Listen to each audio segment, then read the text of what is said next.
Feliz y bendecido día, aprendiendo un curso de milagros. El secreto de la verdadera oración es olvidarte de las cosas que crees necesitar. Pedir algo específico es igual que ver el pecado primero y luego perdonarlo. Del mismo modo, al orar pasas por alto tus necesidades específicas, tal como las ves, y las dejas en manos de Dios. Ahí se convierten en los regalos que le haces, pues le dicen que no antepondrás otros dioses a Él, ni que quieres otro amor que el suyo. Este libro es un comienzo, no un final.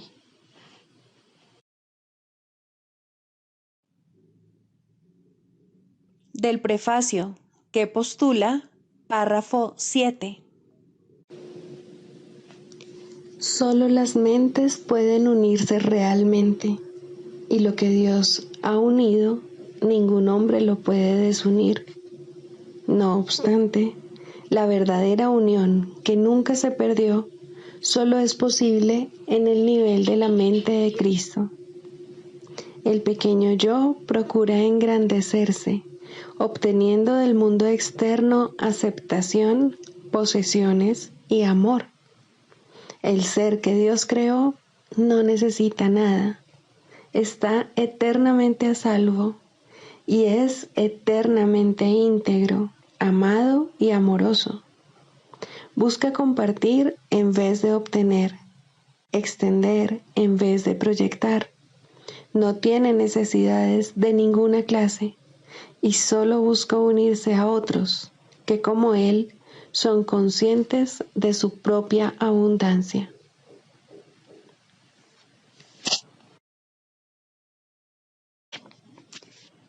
Introducción. Este es un curso de milagros. Es un curso obligatorio. Solo el momento en que decides tomarlo es voluntario. Tener libre albedrío no quiere decir que tú mismo puedas establecer el plan de estudios. Significa únicamente que puedes elegir lo que quieres aprender en cualquier momento dado. Este curso no pretende enseñar el significado del amor, pues eso está más allá de lo que se puede enseñar. Pretende, no obstante, despejar los obstáculos que impiden experimentar la presencia del amor, el cual es tu herencia natural. Lo opuesto al amor es el miedo, pero aquello que todo lo abarca no puede tener opuestos. Este curso puede, por lo tanto, resumirse muy simplemente de la siguiente manera. Nada real puede ser amenazado. Nada irreal existe. En esto radica la paz de Dios.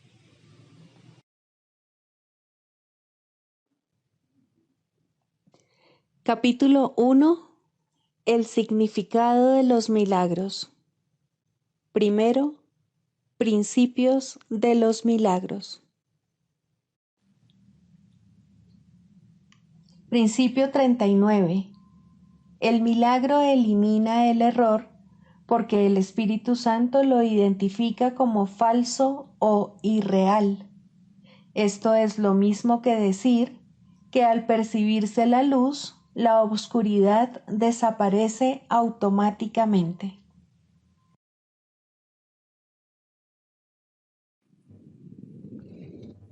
Capítulo 5. Curación y plenitud. 7. La decisión en favor de Dios. ¿Crees realmente que puedes fabricar una voz que pueda ahogar a la de Dios? ¿Crees realmente que puedes inventar un sistema de pensamiento que te pueda separar de Él? ¿Crees realmente que puedes encargarte de tu seguridad y de tu dicha mejor que Él? No tienes que ser ni cuidadoso ni descuidado. Necesitas simplemente echar sobre sus hombros toda angustia, pues Él cuida de ti. Él cuida de ti porque te ama. Su voz te recuerda continuamente que tienes motivos para sentirte esperanzado debido a que estás a su cuidado. No puedes elegir excluirte de su cuidado porque esa no es su voluntad, pero puedes elegir aceptar su cuidado y usar el poder infinito de éste en beneficio de todos los que Él creó mediante Él. Han sido muchos los sanadores que no se curaron a sí mismos. No movieron montañas con su fe porque su fe no era absoluta. Algunos de ellos ocasionalmente curaron enfermos, mas no resucitaron a ningún muerto. A menos que el sanador se cure a sí mismo, no podrá creer que no hay grados de dificultad en los milagros. No habrá aprendido que toda mente que Dios haya creado es igualmente digna de ser sanada, porque Él la creó íntegra. Se te pide simplemente que le devuelvas a Dios tu mente tal como Él la creó. Dios te pide únicamente lo que Él te dio, sabiendo que mediante esa entrega sanarás. La cordura no es otra cosa que plenitud, y la cordura de tus hermanos es también la tuya.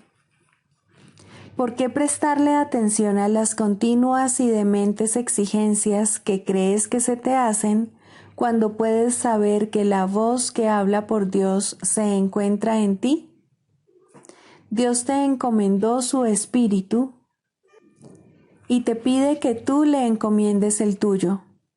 Su voluntad dispone que éste permanezca en perfecta paz porque tú eres de una misma mente y de un mismo espíritu con Él. El último recurso desesperado del ego en defensa de su propia existencia es excluirte de la expiación. Ello refleja a la vez la necesidad del ego de mantenerse separado y el hecho de que tú estás dispuesto a ponerte de parte de la separación por la que él aboga.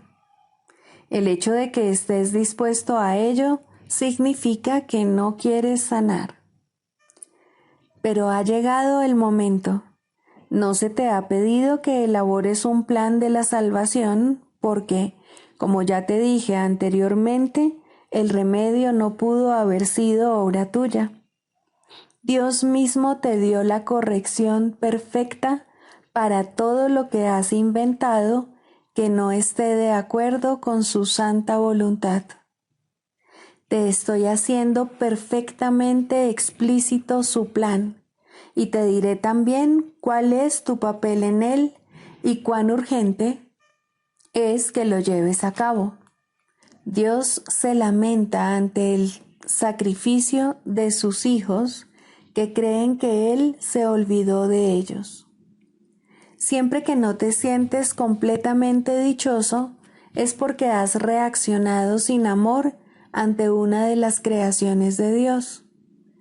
Al percibir eso como un pecado, te pones a la defensiva porque prevés un ataque. Tú eres el que toma la decisión de reaccionar de esa manera y, por lo tanto, la puedes revocar.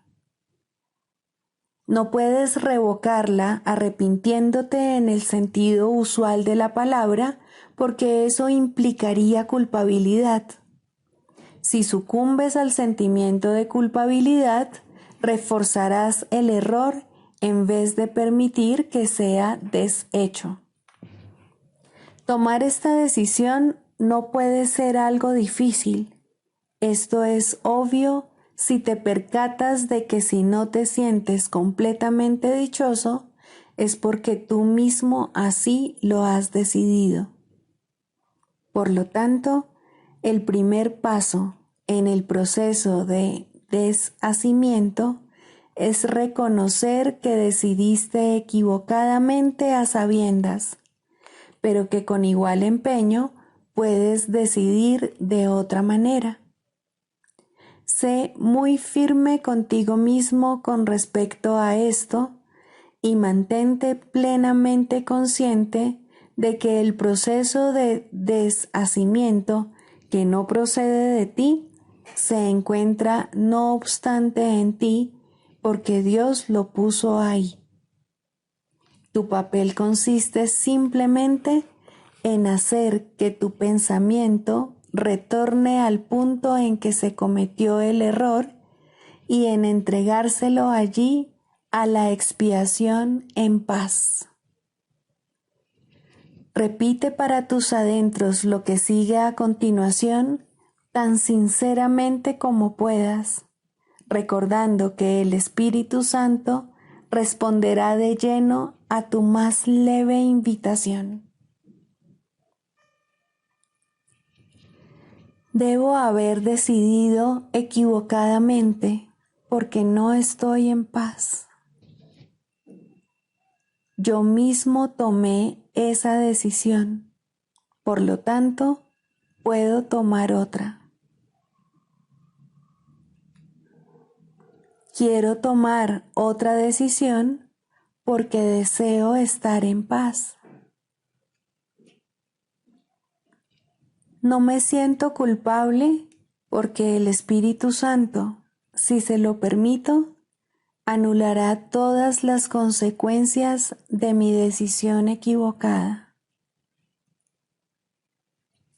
Elijo permitírselo al dejar que Él decida en favor de Dios por mí.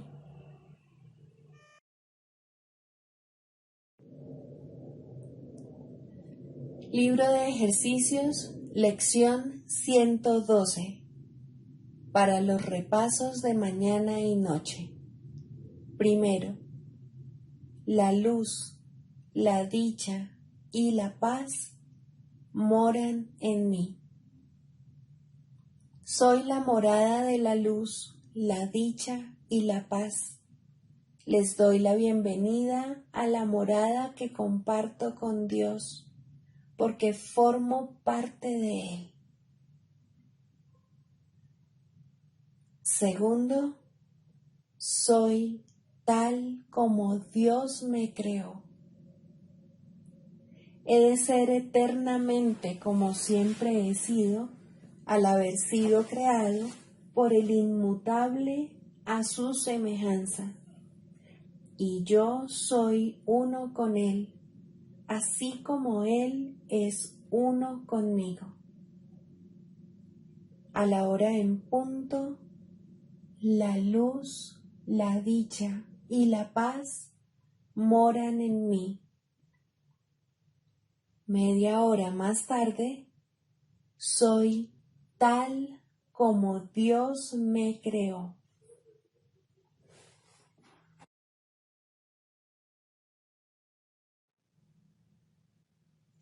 Del Manual para el Maestro, pregunta 4. ¿Cuáles son las características de los maestros de Dios? 2. Honestidad. Todas las demás características de los maestros de Dios se basan en la confianza. Una vez que ésta se ha alcanzado, las otras se suceden naturalmente. Solo los que tienen confianza pueden permitirse ser honestos, pues solo ellos pueden ver el valor de la honestidad. La honestidad no se limita únicamente a lo que dices. El verdadero significado del término es congruencia. Nada de lo que dices está en contradicción con lo que piensas o haces. Ningún pensamiento se opone a otro. Ningún acto contradice tu palabra, ni ninguna palabra está en desacuerdo con otra. Así son los verdaderamente honestos. No están en conflicto consigo mismos a ningún nivel.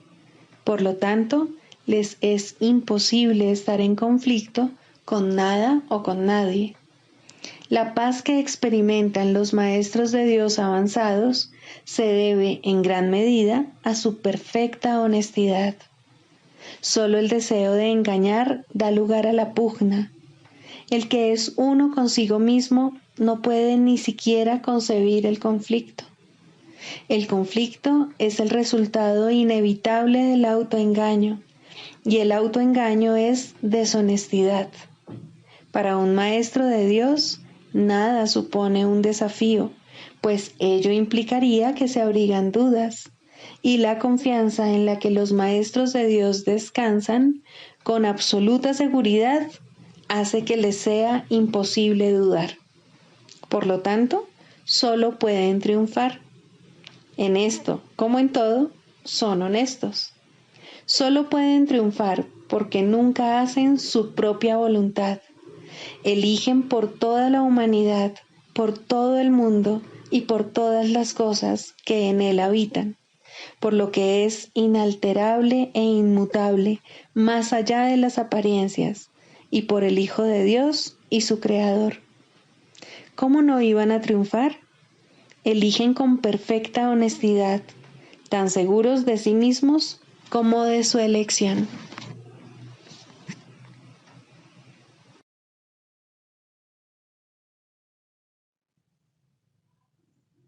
Manual para el Maestro, pregunta 22. ¿Qué relación existe entre la curación y la expiación? La curación y la expiación no están relacionadas, son lo mismo. No hay grados de dificultad en los milagros porque no hay grados de expiación. Este es el único concepto total que es posible en este mundo, porque es la fuente de una percepción completamente unificada. La idea de una expiación parcial no tiene sentido, del mismo modo como es imposible que haya ciertas áreas en el cielo reservadas para el infierno. Acepta la expiación y te curarás. La expiación es la palabra de Dios. Acepta su palabra y ya no quedará nada que pueda dar lugar a la enfermedad. Acepta su palabra y todo milagro se habrá realizado. Perdonar es curar. El Maestro de Dios ha decidido que aceptar la expiación para sí mismo es su única función. ¿Qué puede haber entonces que Él no pueda curar? ¿Qué milagro se le podría negar? El progreso del Maestro de Dios puede ser lento o rápido, dependiendo de si reconoce la naturaleza inclusiva de la expiación o de si, por algún tiempo, excluye de ella ciertas áreas problemáticas.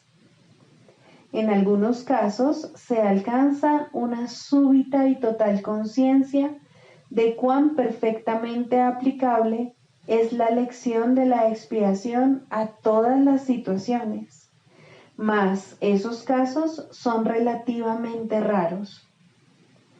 El Maestro de Dios puede haber aceptado la función que Dios le ha encomendado mucho antes de haber comprendido todo lo que esa aceptación le aportaría. Solo el final es seguro. En cualquier momento a lo largo de su camino puede alcanzar el entendimiento necesario de lo que significa la total inclusión. Si el camino le parece largo, que no se desanime. Ya ha decidido qué rumbo quiere tomar. Eso fue lo único que se le pidió, y habiendo cumplido con lo requerido, ¿le negaría a Dios lo demás? Para que el Maestro de Dios progrese, necesita comprender que perdonar es curar. La idea de que el cuerpo puede enfermar es uno de los conceptos fundamentales del sistema de pensamiento del ego. Dicho pensamiento le otorga autonomía al cuerpo, lo separa de la mente y mantiene intacta la idea del ataque. Si el cuerpo pudiese enfermar, la expiación sería imposible. Un cuerpo que pudiese ordenarle a la mente hacer lo que a él le place, podría sencillamente ocupar el lugar de Dios y probar que la salvación es imposible. ¿Qué quedaría entonces que necesitase curación? Pues el cuerpo se habría enseñoreado de la mente. ¿Cómo podría entonces devolvérsele la mente al Espíritu Santo sin destruir el cuerpo? ¿Y quién querría la salvación a este precio? Ciertamente no parece que la enfermedad sea una decisión, ni nadie cree realmente que lo que quiere es estar enfermo. Tal vez pueda aceptar la idea en teoría, pero rara vez la aplica de manera consistente a todas las clases de enfermedad que percibe en sí mismo o en los demás. No es tampoco en este nivel donde el Maestro de Dios invoca el milagro de la curación. Él mira más allá de la mente y del cuerpo y ve únicamente la faz de Cristo resplandeciendo ante él, corrigiendo todos los errores y sanando toda percepción. La curación es el resultado del reconocimiento por parte del Maestro de Dios de quién es el que necesita ser curado. Este reconocimiento es aplicable solo a algunas cosas. Es verdad con respecto a todas las cosas que Dios creó. En dicho reconocimiento se subsanan todas las ilusiones. Cuando un maestro de Dios no puede curar, es porque se ha olvidado de quién es. De esta forma, la enfermedad de otro pasa a ser suya. Al permitir que esto suceda, se identifica con el ego del otro y por lo tanto confunde a éste con un cuerpo. Al hacer eso, se niega a aceptar la expiación para sí mismo y es imposible que pueda ofrecérsela a su hermano en el nombre de Cristo. De hecho, será incapaz de reconocer a su hermano en absoluto, pues su padre no creó cuerpos y por consiguiente solo estará viendo en su hermano lo irreal. Un error no puede corregir otro error y una percepción distorsionada no cura. Hazte a un lado, Maestro de Dios. Has estado equivocado. No señales el camino, pues has perdido el rumbo. Dirígete de inmediato a tu Maestro y deja que Él te cure. La ofrenda de la expiación es universal. Es aplicable por igual a todo el mundo y en cualquier circunstancia. En ella reside el poder de curar a cualquier persona de cualquier clase de enfermedad. No creer esto es ser injusto con Dios y por ende serle infiel. El que está enfermo se percibe a sí mismo como separado de Dios. ¿Quieres verle tú, además, separado de ti? Tu tarea es sanar la sensación de separación que le hizo enfermar.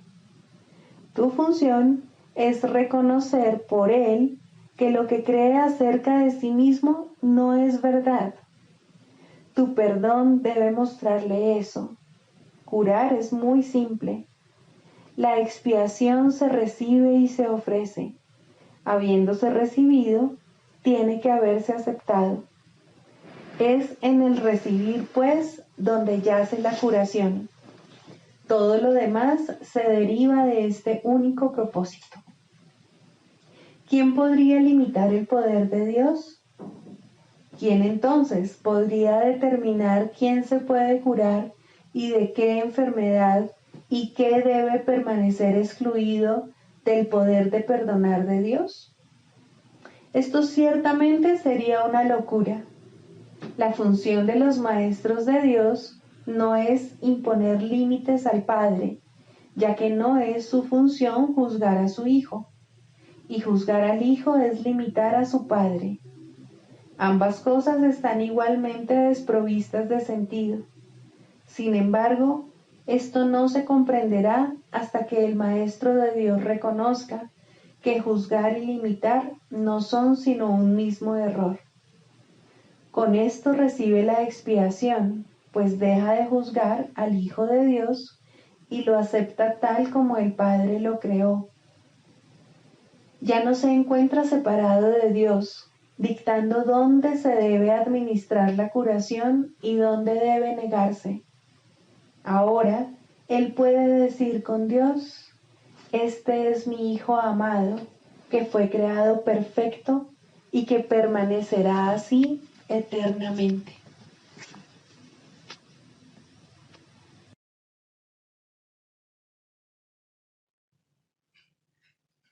Clarificación de términos. Jesús, Cristo. No necesitas ayuda para entrar en el cielo, pues jamás te ausentaste de él, pero sí necesitas una ayuda que proceda de más allá de ti, pues te encuentras limitado por falsas creencias con respecto a tu identidad, la cual solo Dios estableció en la realidad. Los ayudantes que se te proveen varían de forma, aunque ante el altar son uno solo. Más allá de cada uno de ellos se encuentra un pensamiento de Dios, y esto jamás ha de cambiar. Pero sus nombres difieren por un tiempo, puesto que el tiempo necesita símbolos, siendo de por sí irreal. Sus nombres son legión, pero no nos extenderemos más allá de los nombres que el curso en sí plantea. Dios no provee ayuda, pues no sabe de necesidades. Sin embargo, Él crea todos los ayudantes que su Hijo pueda necesitar, mientras éste siga creyendo que sus fantasías son reales. Dale gracias a Dios por ellos, pues son quienes te conducirán de regreso a tu hogar. El nombre de Jesús es el nombre de uno que, siendo hombre, vio la faz de Cristo en todos sus hermanos y recordó a Dios. Al identificarse con Cristo, dejó de ser un hombre y se volvió uno con Dios. El hombre era una ilusión, pues parecía ser un ser separado que caminaba por su cuenta dentro de un cuerpo que aparentemente mantenía a su ser separado de su ser, como hacen todas las ilusiones. Pero, ¿quién puede salvar a menos que, al ver las ilusiones, las identifique como lo que son? Jesús sigue siendo un Salvador porque vio lo falso y no lo aceptó como la verdad. Cristo necesitó su forma para poder presentarse ante los hombres y salvarlos de sus ilusiones. En su completa identificación con el Cristo, el perfecto Hijo de Dios, su única creación y su felicidad, por siempre como Él y uno como Él, Jesús se convirtió en lo que todos vosotros no podéis sino ser. Mostró el camino para que le siguieras. Él te conduce de regreso a Dios porque vio el camino ante sí y lo siguió. Jesús hizo una clara distinción, todavía velada para ti, entre lo falso y lo verdadero. Te ofreció una demostración palpable de que es imposible matar al Hijo de Dios y de que el pecado, la maldad, la malicia, el miedo o la muerte no pueden alterar su vida en modo alguno. Todos tus pecados, por lo tanto, te han sido perdonados, ya que jamás tuvieron consecuencia alguna, y así no fueron más que sueños. Levántate con aquel que te mostró esto, ya que se lo debes por haber compartido contigo tus sueños para que pudieran ser disipados, y todavía los comparte para mantenerse en unión contigo. ¿Es Él el Cristo? Por supuesto que sí, junto contigo. Su vida en la tierra no fue lo suficientemente larga como para poder enseñar la poderosa lección que aprendió por todos vosotros, mas Él permanecerá contigo para conducirte desde el infierno que tú hiciste hasta Dios. Y cuando unas tu voluntad a la suya, verás a través de su visión, pues los ojos de Cristo se comparten. Caminar con Él es algo tan natural como caminar con un hermano al que conoces desde que naciste, pues eso es en verdad lo que Él es. Se han hecho amargos ídolos de aquel que solo quiere ser un hermano para el mundo. Perdónale tus fantasías y comprende lo mucho que amarías a un hermano así, pues él por fin le brindará descanso a tu mente y la llevará contigo ante tu Dios. ¿Es él el único ayudante de Dios? Por supuesto que no, pues Cristo adoptará muchas formas con diferentes nombres hasta que se reconozca la unicidad de todas ellas. Mas para ti, Jesús es el portador del único mensaje de Cristo acerca del amor de Dios. No tienes necesidad de ningún otro. Es posible leer sus palabras y beneficiarse de ellas sin aceptarle en tu vida, mas Él te ayudaría todavía más si compartieses con Él tus penas y alegrías y renunciases a ambas para hallar la paz de Dios. Con todo, lo que Él quiere que aprendas más que nada sigue siendo la lección que vino a enseñar, la cual reza así: la muerte no existe porque el Hijo de Dios es como su Padre. No puedes hacer nada que pueda alterar el amor eterno. Olvida tus sueños de pecado y de culpabilidad, y en su lugar, ven conmigo a compartir la resurrección del Hijo de Dios, y trae contigo todos aquellos que Él te ha enviado para que cuides de ellos como yo cuido de ti.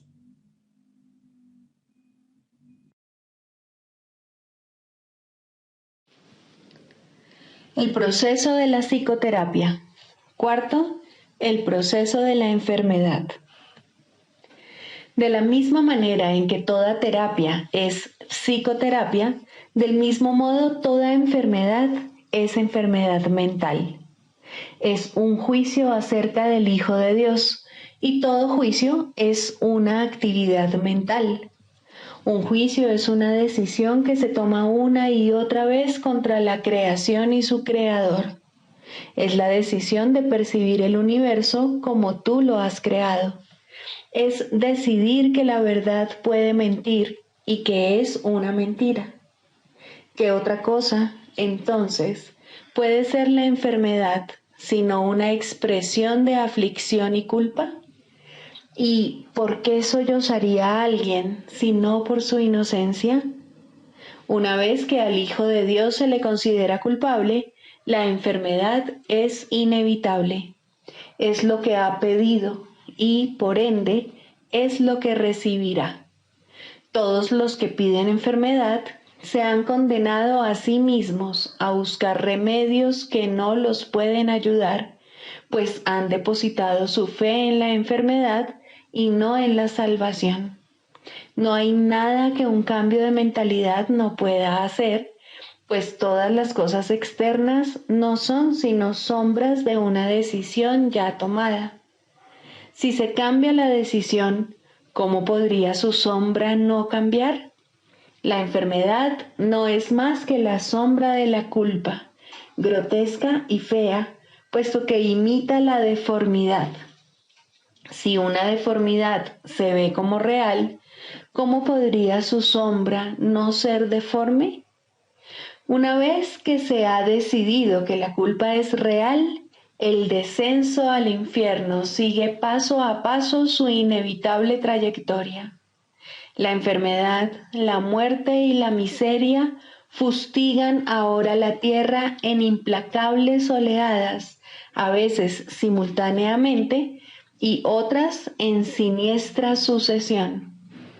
Todas estas cosas, no obstante, por muy reales que puedan parecer, son solo ilusiones. ¿Quién podría tener fe en ellas una vez que ha entendido esto? ¿Y quién podría no tener fe en ellas hasta que lo entienda? La curación es terapia o corrección, y como ya hemos dicho y volvemos a repetir, toda terapia es psicoterapia. Curar al enfermo no es sino ofrecerle este entendimiento. La palabra cura ha caído en desprestigio entre los terapeutas más respetables del mundo y con toda razón, pues ninguno de ellos puede curar y ninguno de ellos entiende lo que es la curación. En el peor de los casos, le otorgan realidad al cuerpo en sus propias mentes, y una vez que han hecho esto, apelan a la magia para curar los males con los que sus mentes dotaron al cuerpo. ¿Cómo podría este proceso curar? Es ridículo de principio a fin, mas una vez comenzado, del mismo modo ha de concluir. Es como si Dios fuese el diablo y fuera necesario encontrarle en el mal. ¿Cómo podría haber amor ahí? ¿Y cómo podría lo enfermo curar? ¿No son acaso estas dos preguntas la misma? En el mejor de los casos, es posible que los sanadores del mundo, y el término sanadores tal vez sea cuestionable aquí, lleguen a reconocer que la mente es la fuente de la enfermedad. Pero su error estriba en la creencia de que la mente puede sanarse a sí misma. Esto tiene algún mérito en un mundo donde el concepto de grados de error tiene sentido. No obstante, sus curas siguen siendo provisionales, o bien puede que surja otra enfermedad que reemplace a la anterior, pues mientras no se comprenda el significado del amor, la muerte no se ha superado. ¿Y quién puede comprenderlo sin la palabra de Dios que Él dio al Espíritu Santo para que fuese su regalo para ti? Cualquier clase de enfermedad puede definirse como el resultado de verse a uno mismo débil, vulnerable, malvado y en peligro, y, por ende, en constante necesidad de defensa. Sin embargo, si el yo fuese realmente así, cualquier defensa sería inútil. Las defensas que se procuran, por lo tanto, no pueden sino ser mágicas. Deben superar todos los límites percibidos en uno mismo y, simultáneamente, forjar un nuevo concepto propio en el cual el antiguo no tiene cabida. En resumen, el error se acepta como real y se lidia con él mediante ilusiones.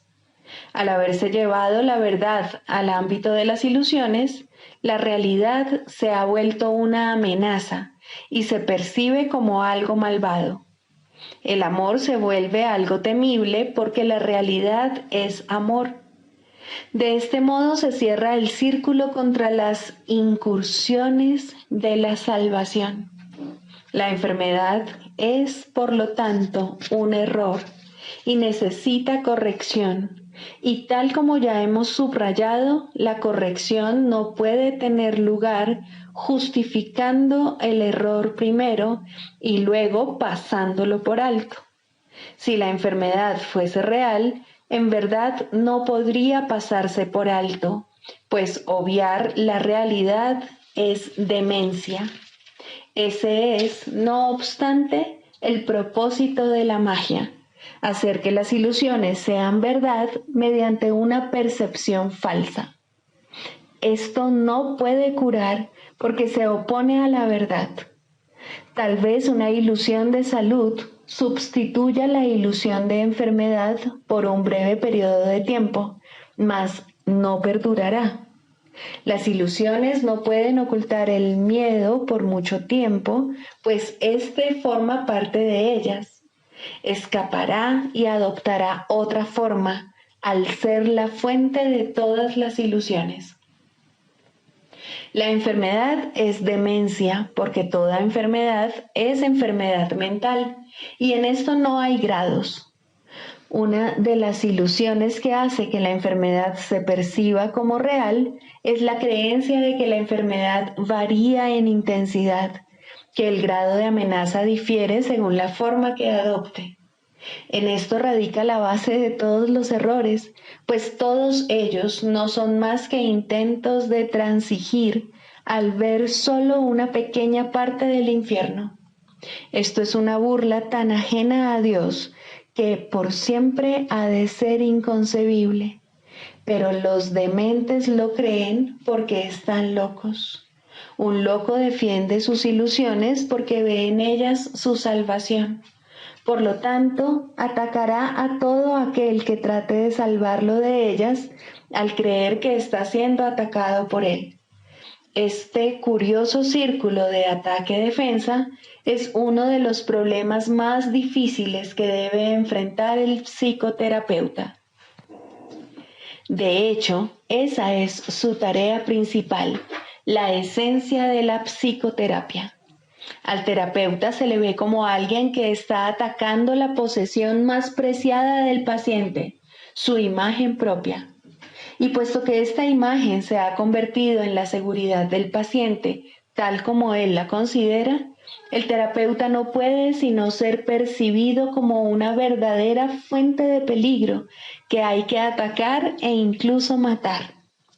El psicoterapeuta, pues, tiene una enorme responsabilidad. Debe hacer frente al ataque sin atacar y, por consiguiente, sin defenderse.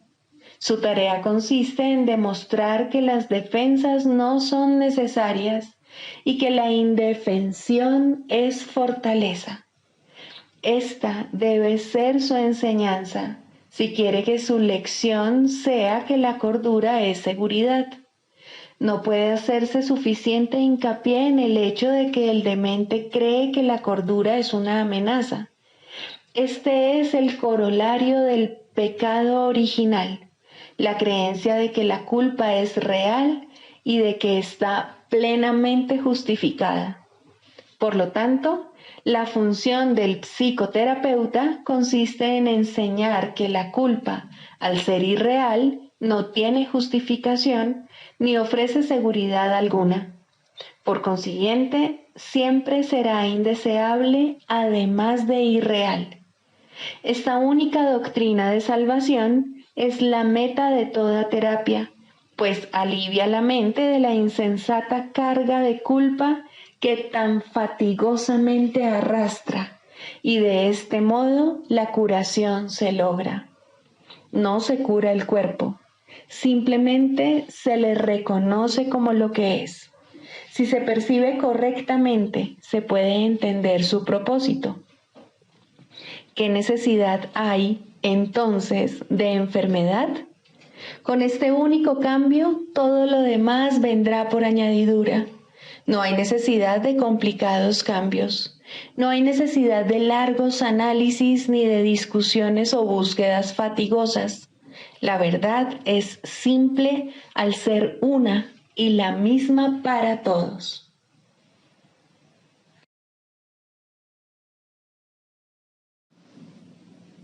El canto de la oración, el perdón. Segundo, el perdón para destruir. El perdón para destruir adopta muchas formas al ser un arma del mundo de las formas. No todas son obvias y algunas se ocultan cuidadosamente bajo lo que aparenta ser caridad, pero todas las formas que parece adoptar tienen una sola meta: separar y hacer que lo que Dios creó igual sea diferente. La diferencia resulta evidente en algunos casos en los que la comparación intencionada no puede dejar de notarse, ni es su propósito realmente que se note. En este grupo se encuentra, en primer lugar, el caso en el que una persona mejor se digna rebajarse para salvar a un inferior de lo que en realidad ésta es. En este caso, el perdón aquí se basa en una actitud de amable altivez, tan lejana del amor que la arrogancia jamás podría desalojarse. ¿Quién puede perdonar y despreciar al mismo tiempo? ¿Y quién puede acusar a otro de estar inmerso en el pecado y al mismo tiempo percibirlo como el Hijo de Dios? ¿Quién puede enseñar lo que es la libertad esclavizando? En eso no hay unión, solo aflicción. Eso no es realmente misericordia, eso es la muerte. Hay otro caso de perdón para destruir, muy parecido al anterior, si se entiende correctamente, en el que la arrogancia no se manifiesta de forma tan arrogante. Aquí el que perdona a otro no proclama ser mejor. En lugar de ello dice que aquí hay alguien cuya pecaminosidad él comparte, y dado que ambos han sido indignos, merecen la retribución de la ira de Dios. Este pensamiento puede parecer humilde e incluso inducir a una rivalidad con respecto a quién es más pecador o más culpable. Esto no es amor por la creación de Dios, ni por la santidad que es su regalo eterno. ¿Puede acaso su Hijo condenarse a sí mismo y aún así acordarse de él?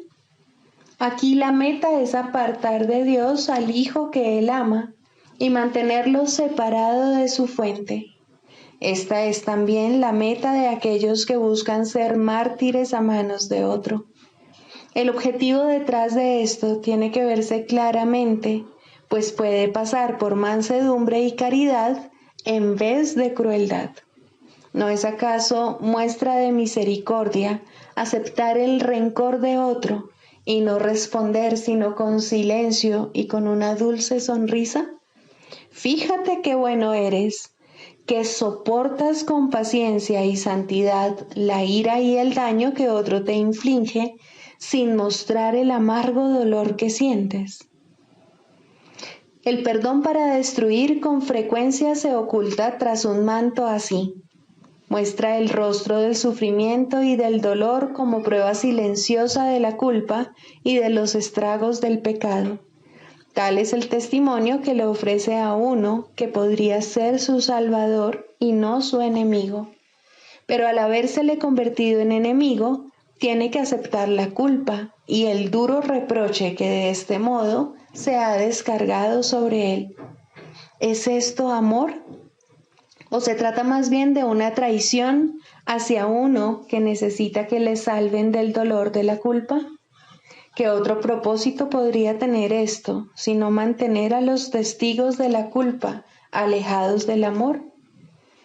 El perdón para destruir puede manifestarse también en forma de regateos y tratos.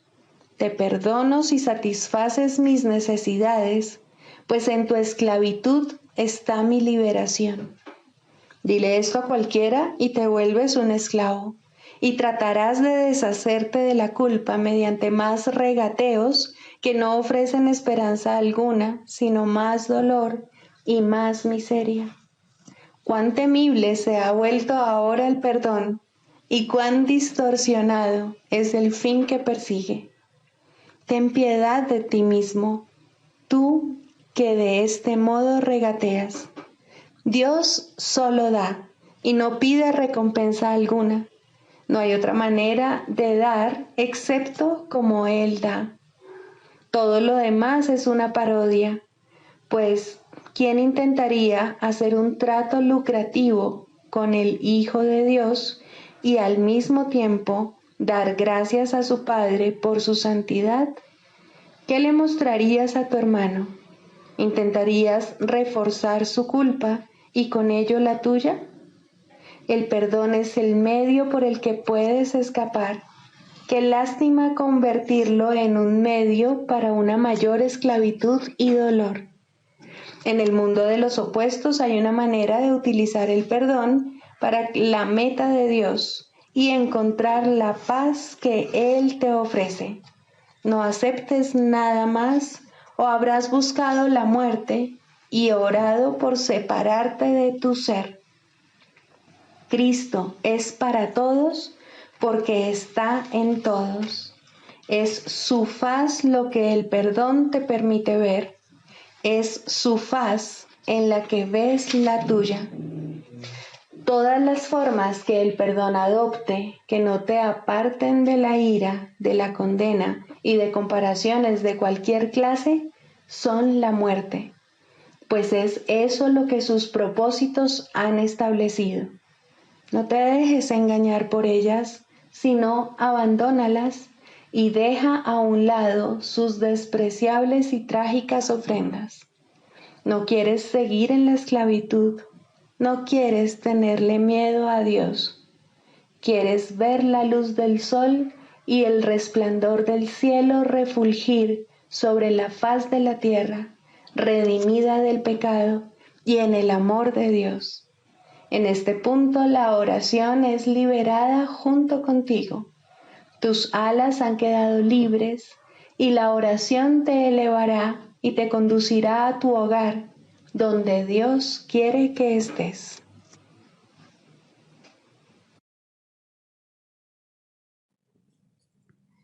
Sigamos a Jesús haciendo del perdón algo tan natural como respirar y algo tan vital como el aire. Amén.